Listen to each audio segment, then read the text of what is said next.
is a term that some Christians use, right, to say that there are ones and ones who are going out there and they are being like too Jewish, so to speak. You know what I'm saying? They're being too Jewish, so to speak. Yeah. And therefore they have this name that they call them, the Judaizers. Right? So it basically means that someone who's preaching Christ, but heavily probably saying that you have to be a Jew in order to be a Christian. That's what was going on in the New Testament. That there was Paul could have been one of those. Paul was broken out of that stupidness. That's why Paul was so hot about it, because he understood it's like Old Testament only Israelites. You got a lot of Old Testament only Israelites today. There's a lot of like Old Testament only. And I'm not against them, they're my brothers and sisters, but it's almost like we're speaking English, right? And we're saying we're Hebrews, but we understand a lot of things in English. Things that can help us understand more about who we are and our original culture, we'll probably have to read it in English in order to really get an idea of it. So many of our people back then, though they spoke a type of Hebrew or Yehudi, they were not scholars. The popular language around was Greek. So you had many Hebrews and Israelites in the time of Yeshua who could speak like the language. Like there's people who function like in English. There's a lot of people who can speak English, but if you give them a newspaper, they can't really handle newspaper in English. Yeah. And if you give them some kind of newspaper, they could handle that a little more so than something like the New York Times or Wall Street Journal. You know how these people use their language. So what I'm trying to say is that language was never a barrier to us until we came down into the 400 years. Because How to Make a Slave definitely talks about the 400 years. And How to Make the Slave, Willie Lynch, How to Make a Slave, it said take away their language, confuse their language, and don't let them understand the language you're speaking. Because when you say get our crops, they're going to think that a part of the crops belong to them. You know what I mean? So the Judaizers is another interesting kind of term with that whole Jesus cult right there. I mean, I said it the right way, but actually the Yeshua, they call it the Yeshua cult. And these are ones who are overly zealous about the 400-year translations, like the King James Bible. That helps them to understand what was written in Greek. Like the Greeks got to understand more of the conversation that was strictly Hebrew and even to some levels Aramaic. That's why I made the point about Paul when Paul was talking about circumcision, right? Paul was basically saying that it always been a twofold level circumcision.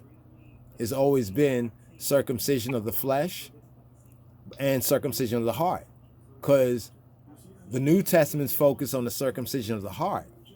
But the Judaizers was focusing on, whether somebody had got their, thing cut.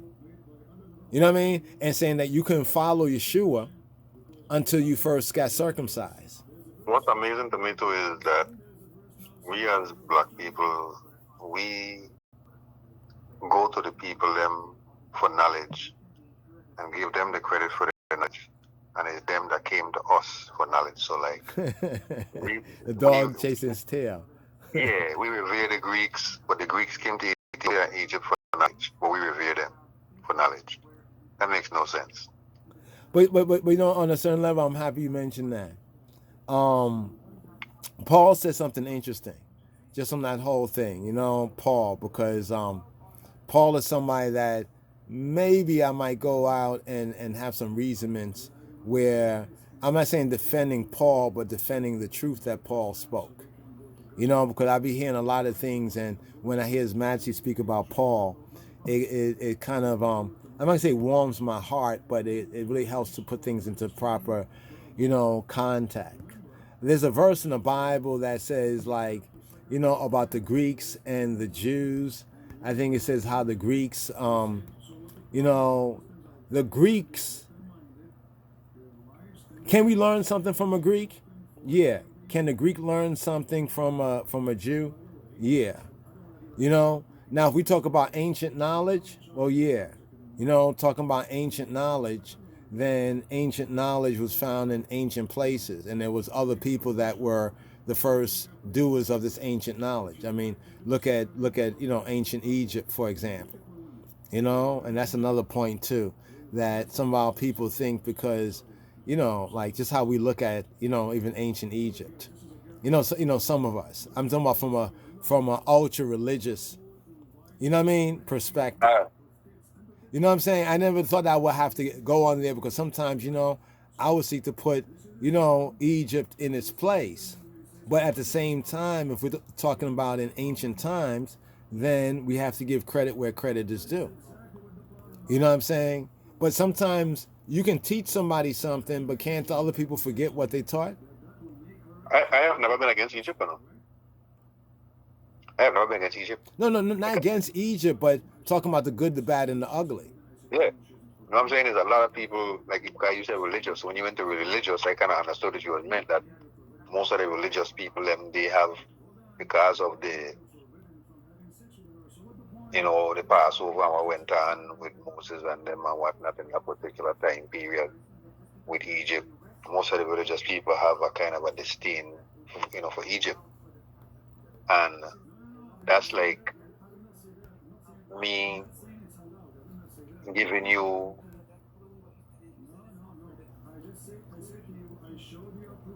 a 1,000 acres of land, right? And you pay me. When you finish paying me now, you go down the road and you see like out of the 1,000 acres, you see like 100 acres of the 1,000 is swampland, right? All you talking about for the rest of your life is this man sell me swampland. So Rasiadonis send me swampland, man.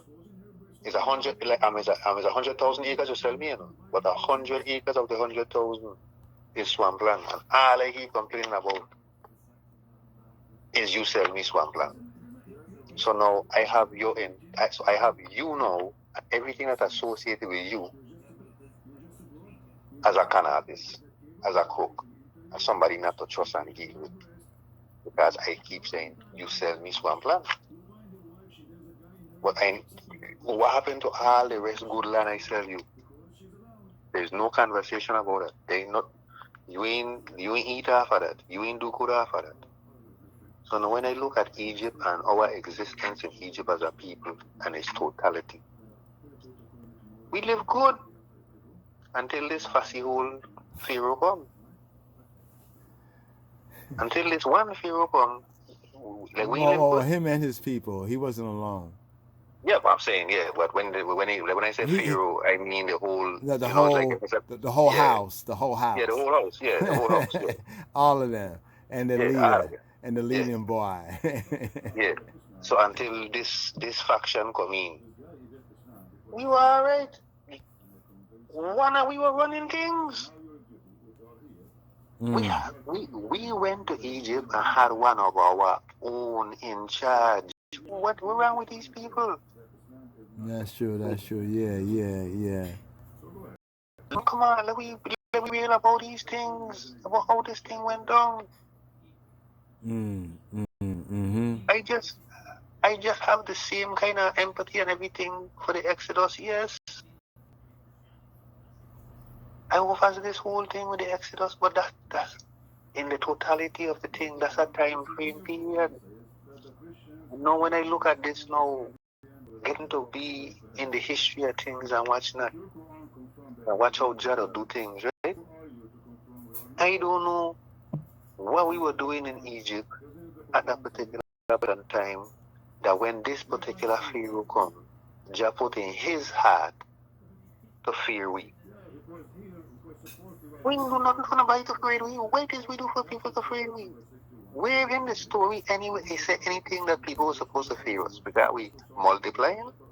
That's the only reason to fear our people? No, influence. Influence too.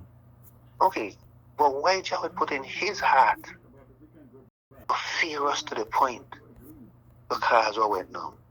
What is we were doing That's where I have a whole theory about that whole thing, but it kind of goes like to another level, like where it's like that like the Pharaoh and Edom and Esau is like behind the curtain. You know what I'm saying? That Pharaoh, that it was more personal. It's almost like in America.